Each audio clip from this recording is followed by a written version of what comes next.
Oye, la tecnología, Conci, nosotras que estamos con nuestros teléfonos acá, porque acá vamos viendo nuestras pautas, nuestro tablet, donde va llegando también WhatsApp y mensajes de nuestros televidentes, y cómo todos estos avances digitales también tiene conexión con la economía en nuestro país, el mundo laboral en la región del Biobío y esta reconversión productiva. Queremos hablar de esta temática junto a Ariel Llévenes, académico de la Facultad de Ciencias Económicas y Administrativas acá de la Universidad de Concepción.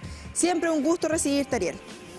Hola, muchas gracias por la invitación. Siempre un agrado estar aquí. Sí, es muy importante para nosotros el poder plantear este tipo de temas que tienen relación, ¿cierto?, con la digitalización. Y voy a partir haciéndote la siguiente pregunta, ya que en el año 2019 se promulga justamente la ley 21.180, que obliga a las instituciones del Estado para avanzar en transformación digital.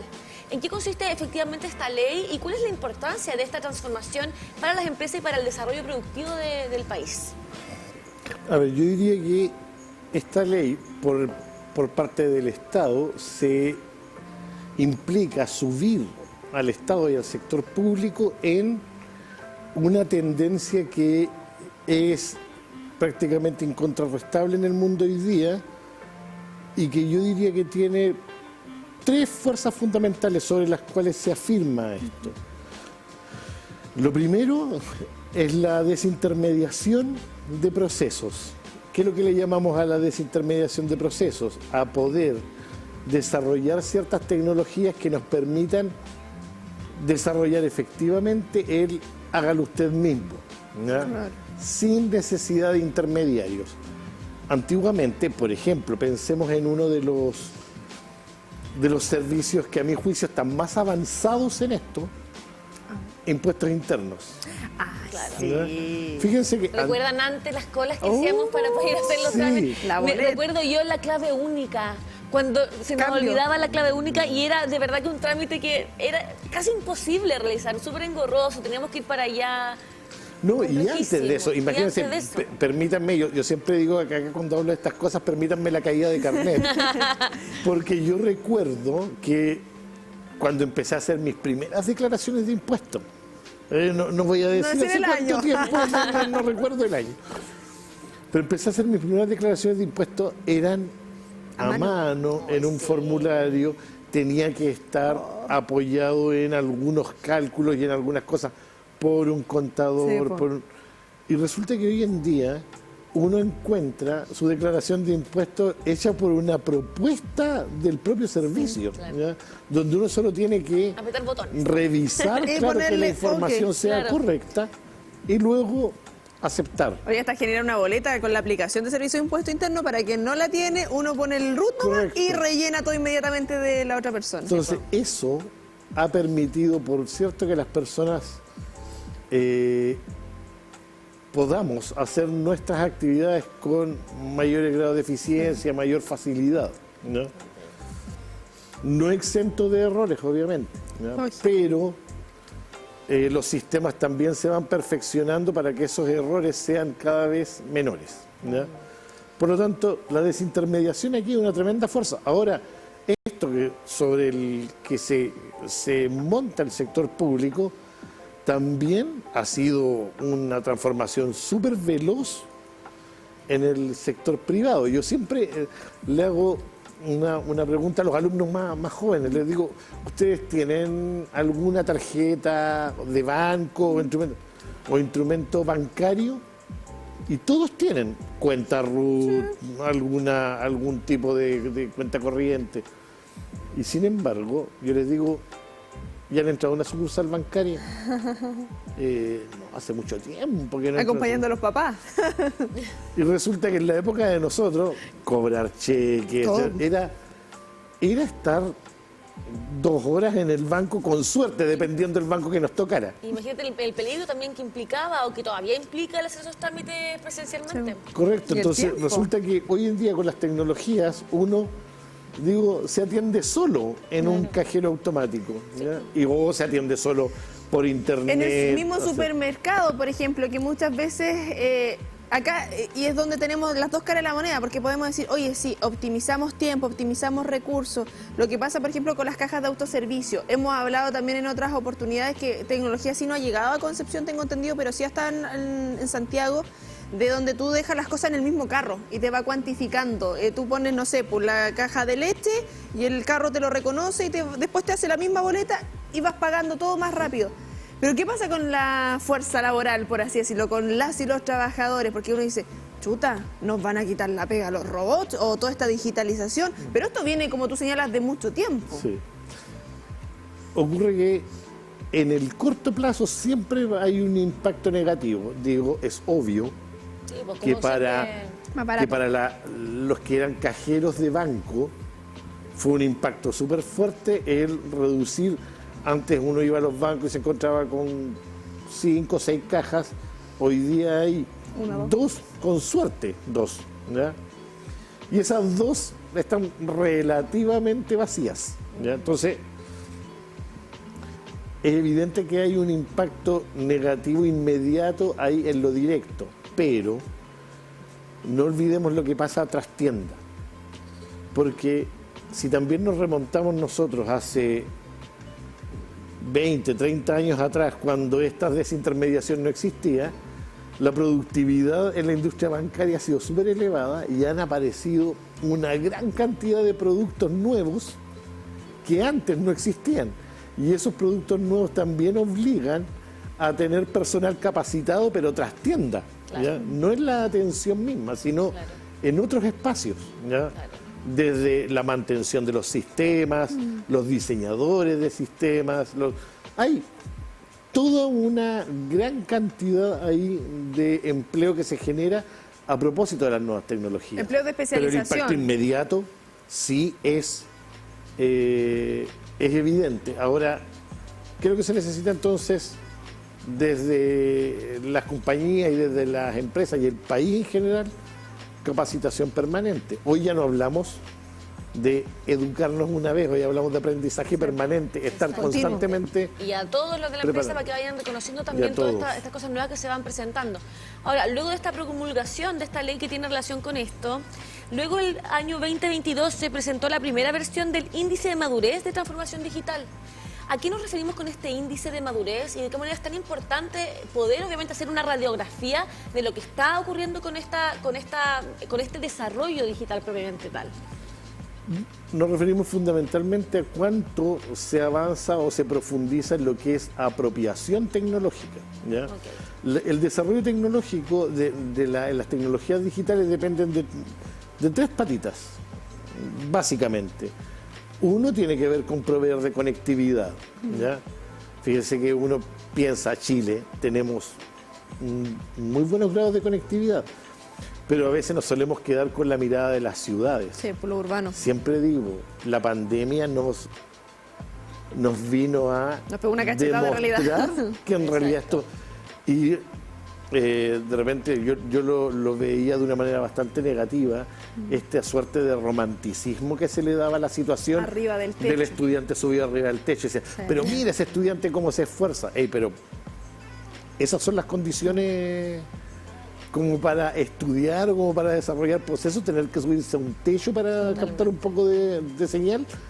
Ese es uno de los temas. Entonces, conectividad. Segundo, la disponibilidad a nivel de usuario de las tecnologías.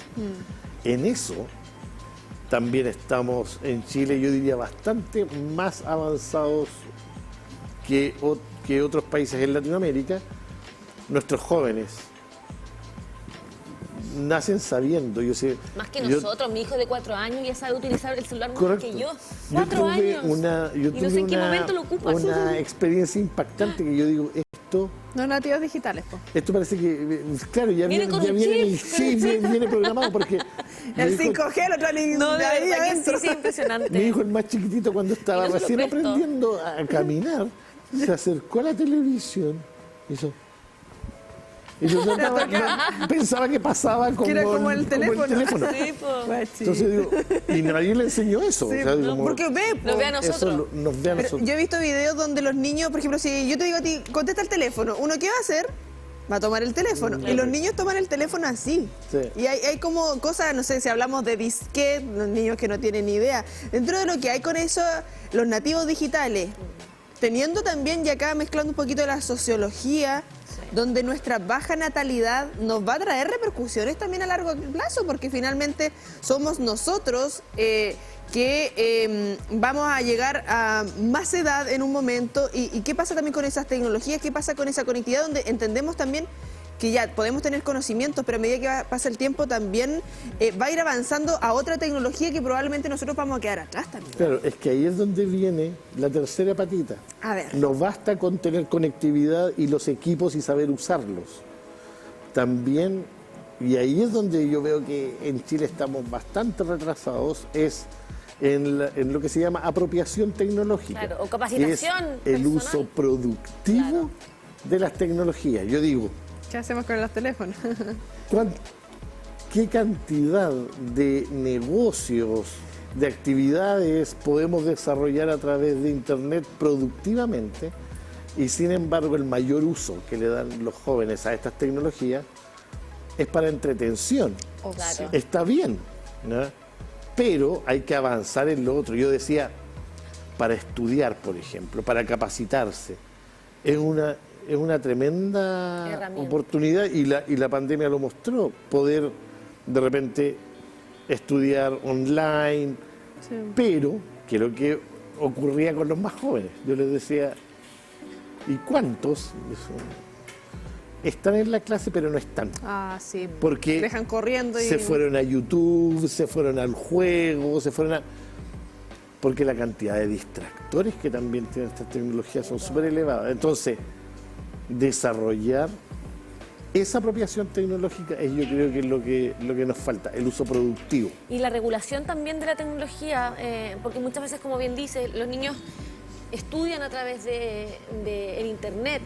Hoy día la inteligencia artificial, que también es un aspecto súper positivo, pero en la medida que sea equilibrado también el trabajo que se realice con y para ella, porque muchas veces va sobrepasando también, va haciendo las tareas, va haciendo los trabajos, los profesionales también. Entonces, ¿qué pasa con el desarrollo humano, con el desarrollo mental del ser humano, cuando finalmente tienes un aparato que te hace absolutamente todo? ¿qué va a pasar con esos futuros Con el profesionales? desarrollo mental humano desde la primera infancia, como decimos nosotros, que hoy día ya están jugando más con el celular que saliendo a correr. Entonces, que haya quizás un equilibrio y una motivación por aprender a regular también todo este proceso virtual. Utilizar en el fondo las tecnologías en nuestro beneficio, yo creo que es fundamental en ese plano para no perder capacidades. Por ejemplo, aquí en el momento en que aparece el procesador de texto, comenzó también la pérdida de capacidad en redacción, Claro, en ortografía, porque la gente dice, no, ortografía no, pero el Word Si me me lo avisa. corrige. Claro. Pero uno no puede entregarle todo eso al computador. ¿Se acuerdan No que puede antes hacíamos los entregarle trabajos a mano?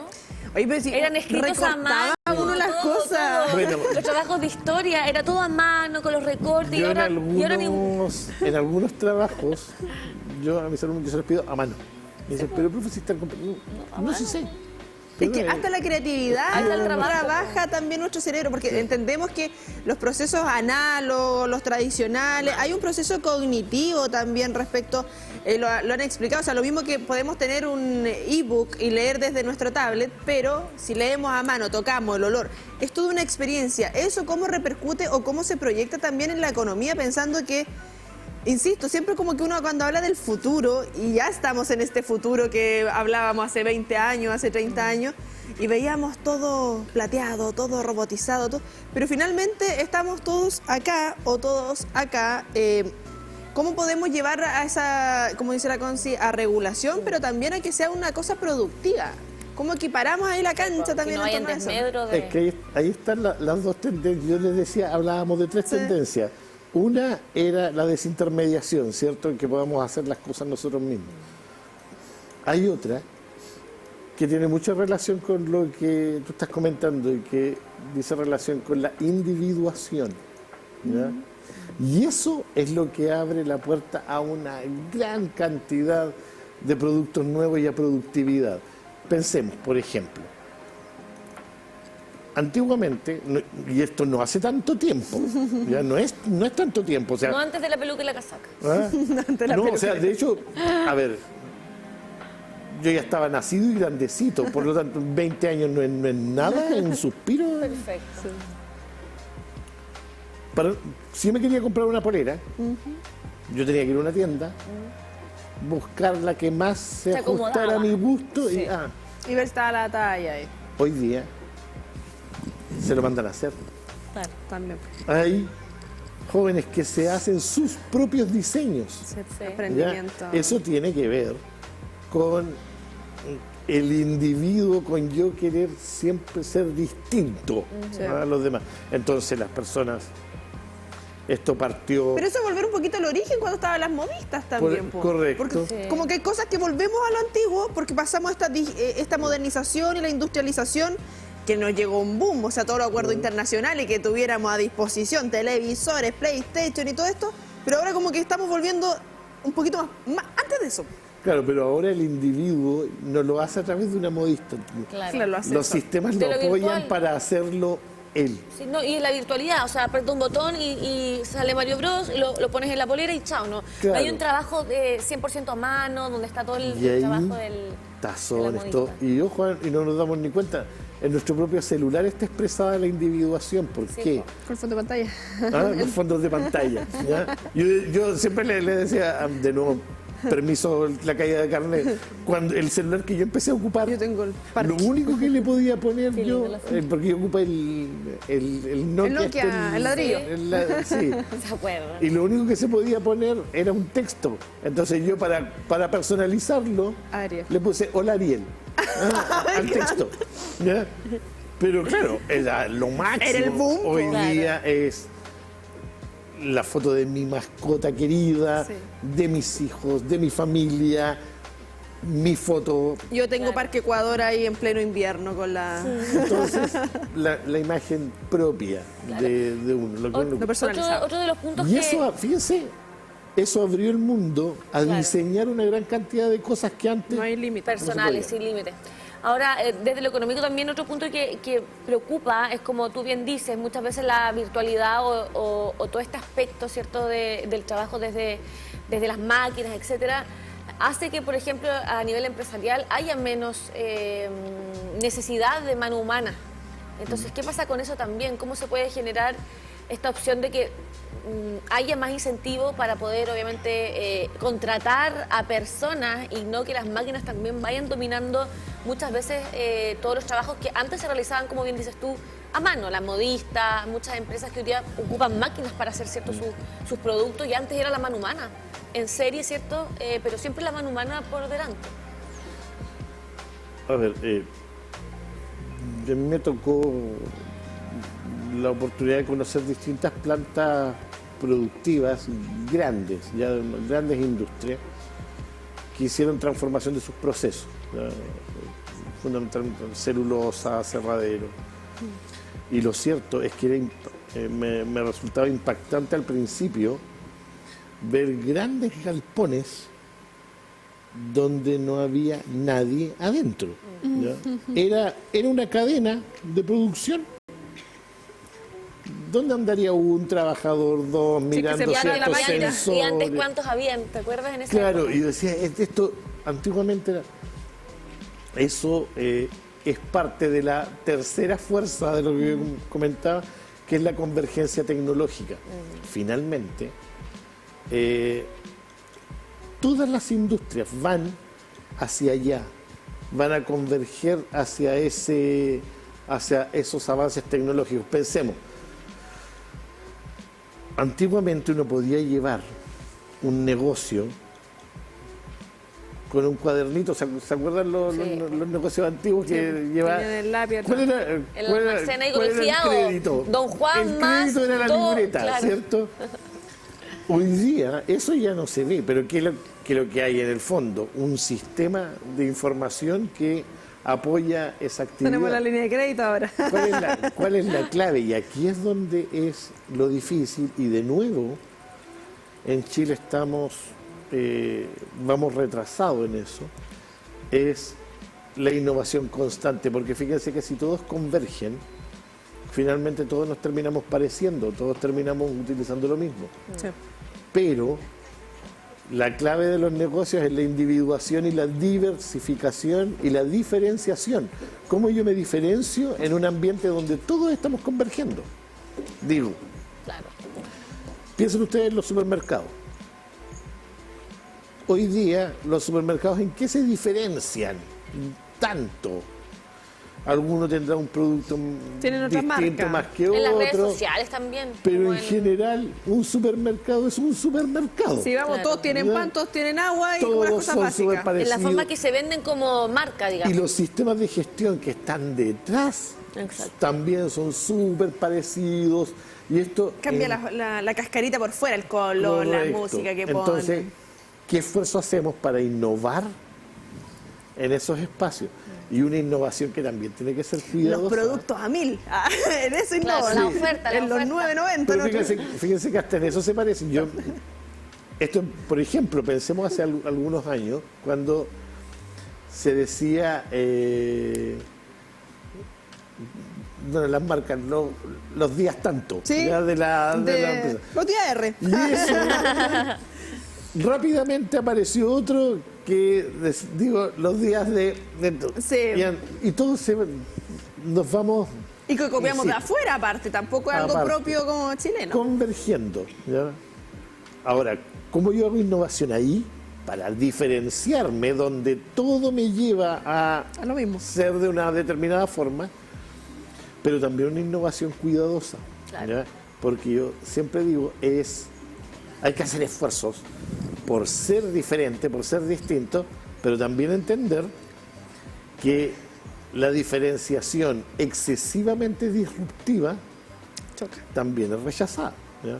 Yo siempre digo, pensemos todos El equilibrio es fundamental. en un cuento de infancia que nos contaban a todos. Sí. ¿verdad? El patito feo. Sí. Ya, Al patito feo Lo lo echaron aislaron, no por feo, No, Porque ahí- era lo distinto. echaron porque era muy distinto Exacto. respecto a los otros. ¿ya?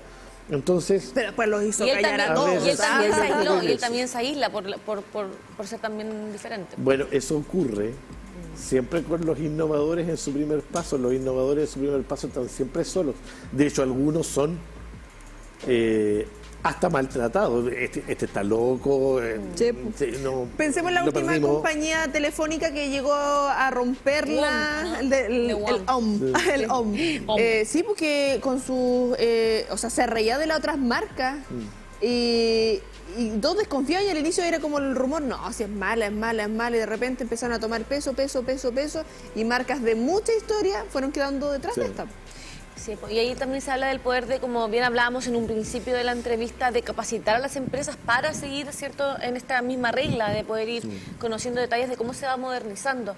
Y no solamente las empresas, sino que también a nivel social. Sí. ¿Cuál es la importancia de que la misma sociedad vaya modernizándose? Ponerle Que- voluntad. Exactamente, y no solamente nosotros, ni los más pequeños, sino que también probablemente las personas mayores que muchas veces se han sentido aisladas de todos estos procesos modernos que tienen relación, ¿verdad?, con modernizarnos a través de lo virtual, por ejemplo, etcétera. Y también el Estado asumir aquí un tremendo desafío ¿Cuál es el que rol del tiene. Estado también? Porque fíjense que al Estado le cuesta mucho ir a la par de lo tecnológico. Y las regulaciones Porque lo tecnológico igual es suelen llegar tarde. Las regulaciones, pensemos, acá llegó, Las estafas virtuales. primero llegó Uber, ¿no? Y después hizo la ley de... Y después hubo toda una pelea para regular eso. ¿no? Que los taxistas estaban indignados, que no Y podía lo- ser, que... Y luego los delivery. Y ahora todos los taxistas son Uber, la todo mayoría. llega primero y el Estado siempre va atrás Sí. a tratar de... Bueno, ahí es donde uno echa de menos la falta de capacidad prospectiva de nuestra sociedad de ir mirando para adelante. ¿En qué vamos a estar en 10, 20 años más? ¿Hacia dónde está avanzando todo Le ha pasado esto? a empresas acá, finalmente. Le ha pasado a las empresas acá. Sí.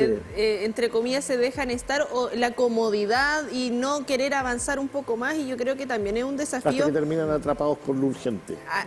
Un desafío para pequeñas, medianas y grandes empresas también de proyectarse, de ver qué está pasando y sobre todo en estos momentos, acá en la región del Biobío, críticos con todo lo que está pasando en Huachipato, de poner atención y ver ¿Qué estamos haciendo también para que eso no vuelva a ocurrir finalmente? Sí, porque no es fácil.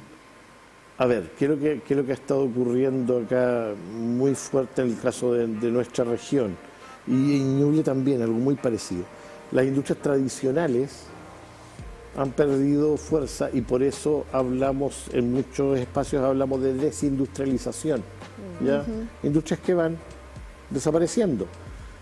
Plantear directamente el caso Huachipato. Uno de los casos, pero para nosotros no es el único. Hay grandes industrias que no han desaparecido completas, pero que han ido cerrando ciertas líneas de producción. ¿Ya? Eso implica, obviamente, menos empleo. Ahora, en lo inmediato, ¿qué es lo que hace ese empleo? Tradicionalmente se va al comercio y servicios. Pero yo no aprendo, si bien la economía tiene un supuesto bien fuerte que es libre y perfecta, bueno, habla de perfecta movilidad de factores productivos, o sea, yo tengo trabajo acá, lo puedo traer a esta otra industria para que siga produciendo.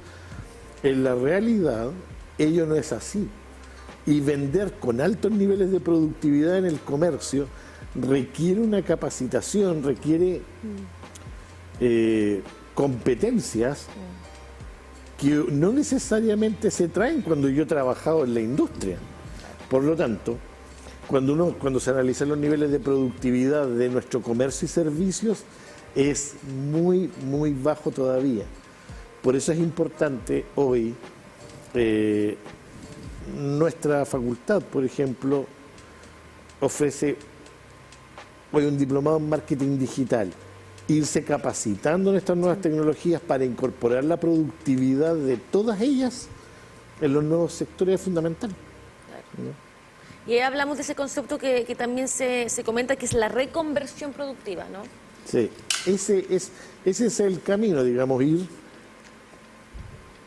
transformando la economía y poder ir a la par de los cambios tecnológicos, pero con niveles de productividad que sean sostenibles. Digo, por ejemplo, muy interesante lo que ha ocurrido con los delivery, ¿ya? Pero hay que hacerse también la pregunta, ¿es sostenible desarrollar toda una economía en función de empleos que son informales, que no tienen seguridad social, que los sueldos son muy bajos, ¿no? Y los niveles de productividad muy bajos también? Pensar en eso nos tiene que invitar a desarrollar industrias también con mayor niveles de productividad, en la medida en que las industrias son más productivas, se hacen más sostenibles en el tiempo. No solo, cuando hablamos de sostenibilidad, no solo lo ambiental, ¿no?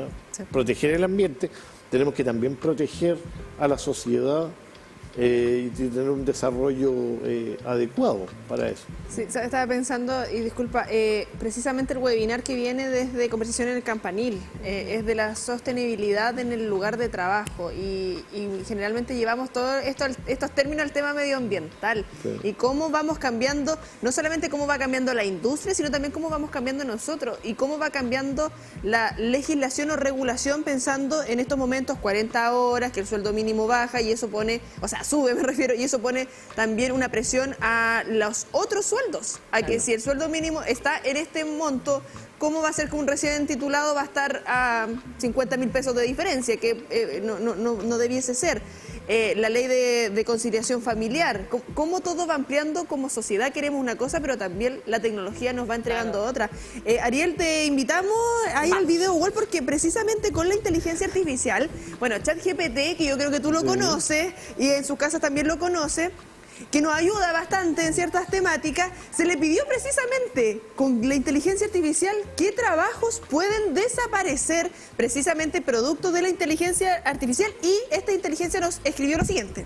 Tenemos matemáticos, gestores, contables y auditores, analistas financieros, analistas de noticias, reporteros y periodistas, ¿verdad? Ahí estamos también quienes forman parte de nuestro canal, secretarios jurídicos y asistentes administrativos, diseñadores de interfaz de usuarios de Internet, los traductores, analistas también, ¿cierto?, demoscópicos, relaciones públicas, ingenieros de blockchain.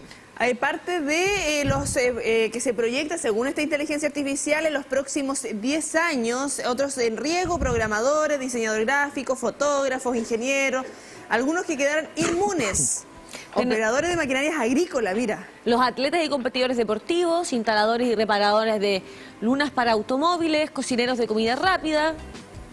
Hay albañiles y todo, lavaplatos, todo como lo de ya más tangible, por así decirlo. Y claro, esto es lo que proyecta precisamente la inteligencia artificial y es parte de lo que estamos hablando. Realmente pueden estar en riesgo, esto es lo que proyecta la inteligencia artificial, pero si nosotros sabemos diferenciarnos y marcar ese sello para decir, oye, claro, el matemático te puede sumar, pero te puede ver otros riesgos, darle el plus. Claro. De hecho, personalizar nuestro trabajo, como tú bien comentabas. No entregar, yo digo, las decisiones que son propiamente humanas y que tienen una carga humana fuerte a las tecnologías. Digo, por ejemplo, pensemos en los gestores contables y auditores. Tal vez, si nosotros pensamos en una contabilidad como el tenedor de libros, el llevar las cuentas, eso lo puede hacer una máquina. Un Excel te lo ordena todo. Pero hay algo que una máquina jamás va a poder hacer. Y es asesorar adecuadamente a nuestros clientes, entendiendo que hay, por ejemplo, perfiles de inversionistas que son más agresivos, más conservadores, que están en una situación de vida distinta. Eso la máquina jamás lo va a poder hacer. Y disculpen acá defendiendo a mis compañeros periodistas, yo creo que claro, se podrán hacer notas, etcétera, pero la cercanía y el contacto con el público, estando en terreno, sintiendo esa emoción, ¿cierto?, tanto del periodista como de las personas entrevistadas, es algo que jamás una máquina va a poder realizar. Jamás podrá amar. Y emocionarse en las entrevistas como lo hacen nuestros periodistas. Lo que es propiamente humano, yo siempre digo, hay decisiones. Si yo le dejo mi decisión de inversión a lo que la tabla de, por ejemplo, la tabla de Excel me dice, positivo, pero resulta que gran parte de nuestras decisiones, yo siempre digo, nosotros también la tomamos con las tripas, con nuestros sentimientos, con nuestro... Eso no lo puede hacer. Entonces, ahí hay toda una transformación también que hacer. Pienso, yo digo, relaciones públicas, se me vino al tiro a la mente estos chats automatizados. Lo cierto es que cuando a mí me llama una máquina y yo logro detectar que una máquina... El corte de luz que ocurrió. La verdad es que yo... Cortas, yo también. Me interesa. Porque básicamente si yo quiero hablar con alguien, quiero hablar con un humano. Yo entiendo que detrás de esa máquina... Por favor, no con los estafadores que muchas veces nos vienen a hacer llamadas. Estamos llamándote, y uno tiene que decir sí para que la estafa se haga. Hay un diseñador que es humano atrás de eso. Pero uno también espera una cierta relación. Por eso yo lo fomento mucho esto en mis hijos, tengo hijos adolescentes. Yo les digo, por ejemplo, con sus compañeros, sobre algo muy básico. ¿Cómo está tu compañero? No faltó. ¿Y qué le pasó? No sé. Pero dijo, llámalo, habla con él. No le vamos a dar un mensaje, no, llámalo. Que vea la preocupación. Habla con él. Aquí el secreto está en las relaciones humanas. Sí, habla con él. Que nunca van a ser menos que no perdamos eso de los conversar, desafíos virtuales. ¿ya? Porque una cosa es que nosotros conversemos y yo le cuente lo feliz que estoy, por qué estoy feliz. Es muy distinto a que yo le mande un WhatsApp, un emoticón de feliz. Yo mando gatita feliz. Sí, es muy distinto. Por lo tanto, eso que es propiamente humano, que jamás lo va a poder hacer una máquina, es lo que nosotros debemos fortalecer en nuestras funciones, en nuestras actividades. Más aún, pensemos en esto, ¿no? Atletas y competidores deportivos, ¿por qué son inmunes? Porque la emoción que transmite un deportista en el momento que levanta su medalla, que levanta esa copa, o que lucha por el objetivo, esa emoción no la puede transmitir una máquina. Así es. Solo la transmite un humano que está ahí, que uno sabe que sufrió Sangre, años sudor y por lágrimas. lograr eso. Ahí entonces cuando nos damos cuenta que las emociones y todo el sentir humano va totalmente arriba en comparación a toda la modernidad y todo lo que podamos vivir con respecto, ¿cierto?, a esta temática que se nos hace tan trascendental, así que de verdad que un placer poder tenerte en esta jornada. Por supuesto. 30 segundos porque supuesto. me vino el flash de recuerdo y lo quiero reflejar en esto. Hace muchos años atrás se creó un computador que logró ganarle a un gran maestro en ajedrez. ¿Ya? Digo, ese computador le ganó al gran maestro. ¿Generó alguna emoción de celebración ese computador? Por supuesto que no. No. Simplemente el programa dijo, te gané, se terminó, jaque mate, pum, y se apagó.